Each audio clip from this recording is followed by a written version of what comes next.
Presido Bola Ahmed Tinubu don submit the 2025 budget proposal for the Federal Capital Territory (FCT) give House of Representatives. The Presido letter, wey Speaker Honourable Tajuddin Abbas read during plenary on Tuesday, propose n1.78 trillion as total spending for FCT. Say 85 of the capital budget go dey on ongoing projects, while 15 na for new initiatives.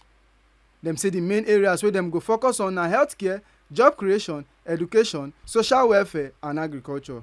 A total expenditure of 1,783,823,708,392 naira is proposed for the year 2025.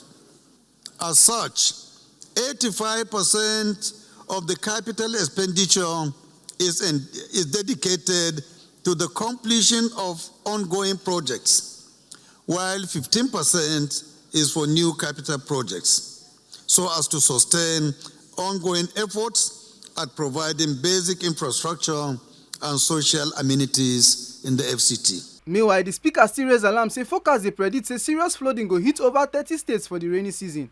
He beg relevant committees make dem work with the executives to prepare emergency plans and climate resilience strategies. For national security matter, Abbas condemned the recent attack for Borno, Plateau, Benue and Kwara states, and he called for justice plus better prevention measures. Environmental forecasts indicate that over 30 states face severe flooding during the upcoming rainy season.